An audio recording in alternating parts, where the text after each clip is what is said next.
স্বাগতম। চলুন বাংলা সাহিত্য ও ব্যাকরণ নিয়ে আরও একটি দ্রুত প্রশ্নোত্তর পর্ব শুরু করি। অবশ্যই, আমি প্রস্তুত। প্রথম প্রশ্ন, অরণ্যে নীলিমা এই উপন্যাসের রচয়িতা কে? অরণ্যে নীলিমা উপন্যাসের রচয়িতা হলেন আহসান হাবিব। ঠিক। পরবর্তী প্রশ্ন, খাঁটি বাংলা উপসর্গযোগে সৃষ্টপদ কোনটি? আঁকড়া শব্দটি খাঁটি বাংলা উপসর্গ যোগে সৃষ্ট একটি পদ। চমৎকার। আচ্ছা, মৌলিক শব্দ কোনটি? গোলাপ একটি মৌলিক শব্দ। ঠিক বলেছেন। মজুর শব্দে স্ত্রীবাচক শব্দ কোনটি? মজুর শব্দের স্ত্রীবাচক শব্দ হল মজুরনি। খুব ভালো। এবার বলুন, নিচের কোনটি তদ্ধিত প্রত্যয়? ছাপা প্লাস খানা, ছাপাখানা তদ্ধিত প্রত্যয়ের একটি উদাহরণ। কোন বাক্যটি প্রযোজক ক্রিয়া দ্বারা গঠিত? মা শিশুটিকে হাসান এই বাক্যটি প্রযোজক ক্রিয়া দ্বারা গঠিত। চমৎকার। এবার ইংরেজি থেকে প্রথম প্রশ্ন, হি কেম হিয়ার ড্যাশ ফুট, সে এখানে পায়ে হেঁটে এসেছিল। এখানে শূন্যস্থানে বসবে অন, পুরো বাক্যটি হবে he came here on foot. On কেন হলো? অন্য কোনো প্রিপোজিশন নয় কেন? এটি একটি নির্দিষ্ট নিয়ম।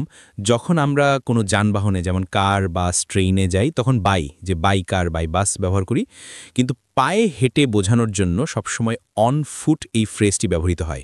খুব ভালো। পরেরটি, শি এক্সেল ড্যাশ পেইন্টিং, সে চিত্রাঙ্কনে পারদর্শী। এখানে সঠিক প্রিপোজিশন হবে at, she excels at painting. At ব্যবহারের কারণ কি? এক্সেল অর্থাৎ পারদর্শী হওয়া ভার্বটির পরে কোনো বিষয়ে দক্ষতা বোঝাতে অ্যাট বা ইন উভয়ই ব্যবহৃত হতে পারে, তবে অ্যাট বেশি প্রচলিত। এটি গুড অ্যাট বা ব্যাড অ্যাট এর নিয়মের মতোই।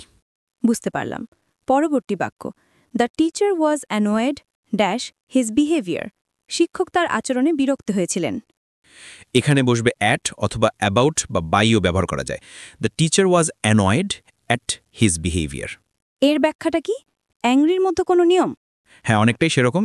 অ্যানয়েড অর্থাৎ বিরক্ত শব্দটির পর যখন কোনো ব্যক্তির উপর বিরক্ত বোঝায় তখন অ্যানয়েড উইথ বসে, যেমন অ্যানয়েড উইথ দ্য স্টুডেন্ট। আর যখন কোনো বিষয় কাজ বা আচরণের উপর বিরক্ত বোঝায় তখন অ্যানয়েড অ্যাট বা অ্যানয়েড বাই বসে।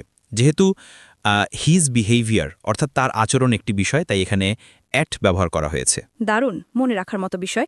পরেরটি, he was born dash a poor family, তিনি একটি দরিদ্র পরিবারে জন্মগ্রহণ করেছিলেন। এখানে বসবে in, he was born in a poor family. তবে কখনো কখনো ইনটু বা অফও দেখা যায়, তবে ইন বহুল ব্যবহৃত। ইন কেন?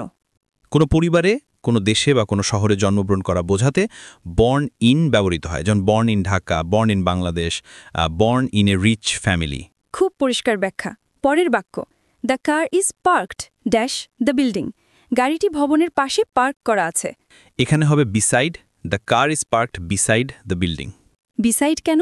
নিয়ার বা নেক্সট টু হতে পারত না? বিসাইড মানে হলো ঠিক পাশে বা সংলগ্ন, নেক্সট টু। নিয়ার মানে কাছাকাছি, কিন্তু ঠিক পাশেই হতে হবে এমন নয়। যেহেতু পার্কড শব্দটি সাধারণত কাছাকাছি বোঝায়, বিসাইড এখানে সবচেয়ে উপযুক্ত। চমৎকার। আজকের শেষ বাক্য, she went to college dash bus, সে বাসে করে কলেজে গিয়েছিল। শূন্যস্থানে বসবে by, she went to college by bus. এর কারণ কি?